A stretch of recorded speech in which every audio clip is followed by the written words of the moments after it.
My name is Olivia Stark, and this is my persuasive speech.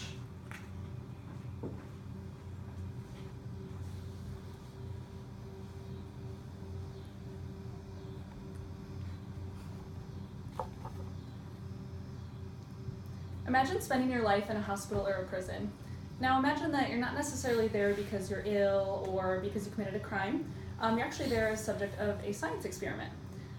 So the tests that are conducted on you, they might benefit the human race in the future, but your whole life is going to be spent with suffering, fear, pain, and agony.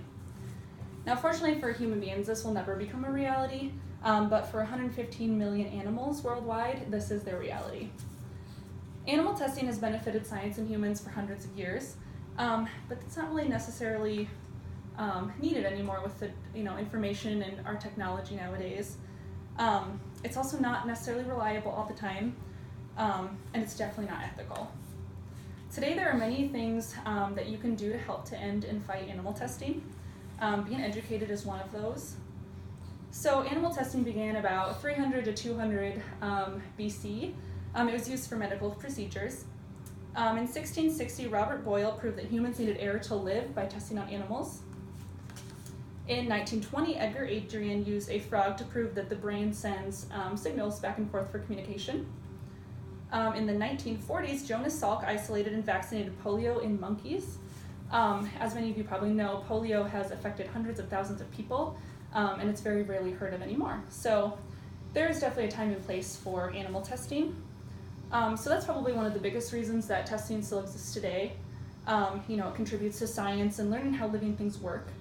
Animals are also great models for studying disease because there's hundreds of diseases that we do share with animals. It's also used to develop and test possible treatments for diseases, like I said, as well as surgeries. And most importantly, it does protect human safety.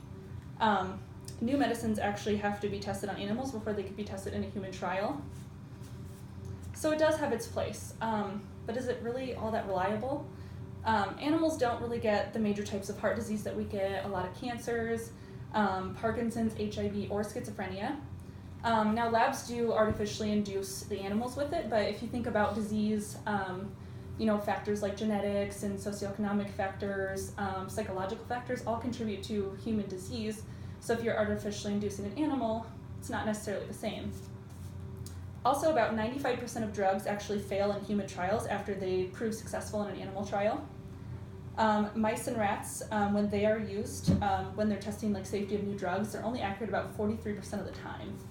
Not a huge number. And while the US drug industry does spend $50 million a year in research, the approval rate for new drugs hasn't changed in 50 years. There was a drug called Vioxx for arthritis.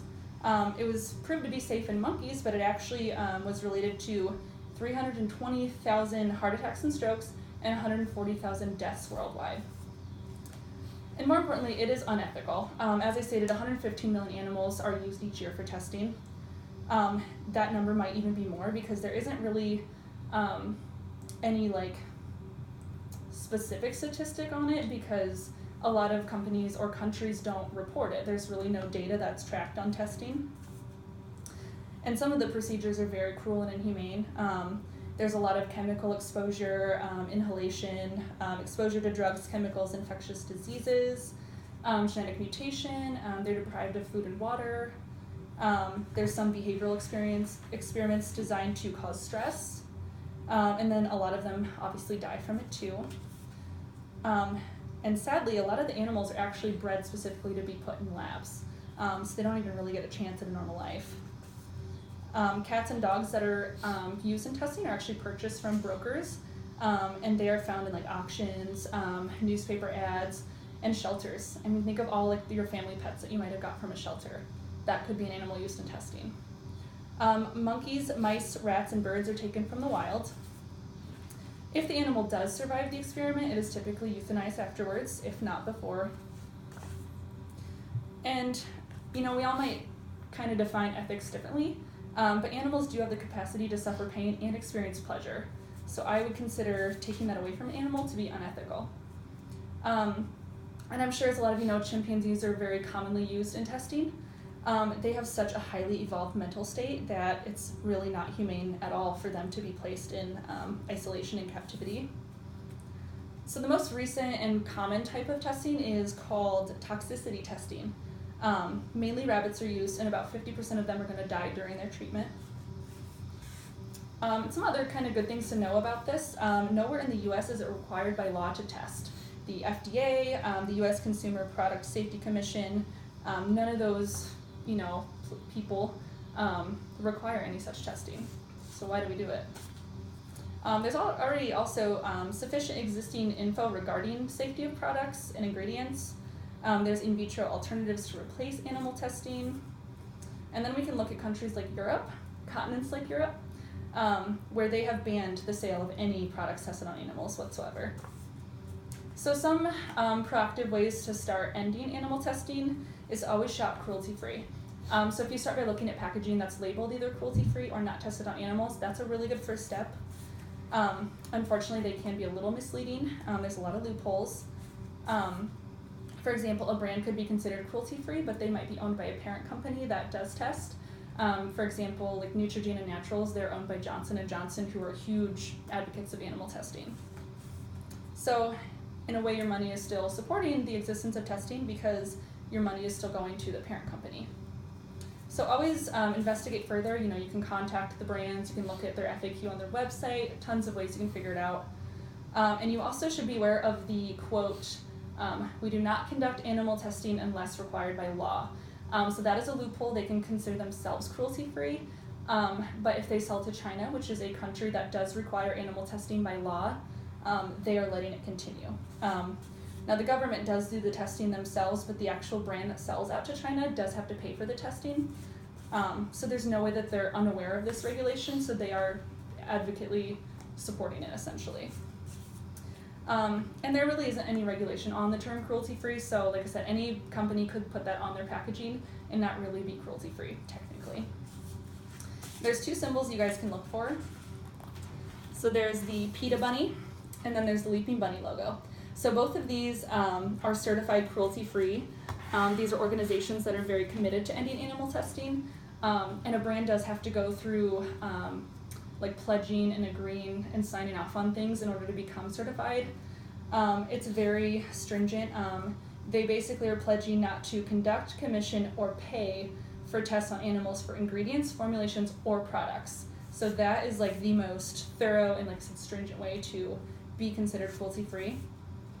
And also many retailers do sell products that are Leaping Bunny or PETA certified. You can find them at your local Target, Walmart, CVS, like Whole Foods I think carries it, your local co-ops, Amazon.com if you're an online shopper. And some other things you can do, you can download the Leaping Bunny cruelty-free app. You can actually take a picture of any product in a store and it'll tell you if it's cruelty-free if you just scan the barcode, so it's pretty fancy. You can also donate. A lot of these big brands like Leaping Bunny and PETA, they do just run off donations, and they have such a big voice that when they are making a difference, it really matters and stands out. So definitely consider donating. Speak out. You can sign petitions, write letters, even emailing the brands and just encouraging them to be cruelty-free could, potentially encourage them to change kind of their motives. Spread the word, educate other people like I am doing now. And stay informed. If you sign up for like some of these newsletters, they will email you personally about any progress being made, any updated news, as well as actions to kind of, take upon yourself to kind of change things. So while testing has created many strides in the evolution of science and medicine, there's enough reasons that support that it's not really necessary anymore.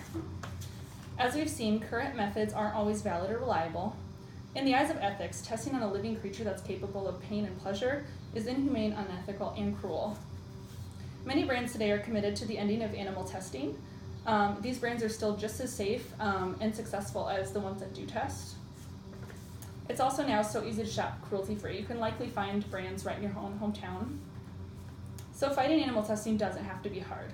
By purchasing from a cruelty-free company, you are not supporting animal testing either. And what's more rewarding than that?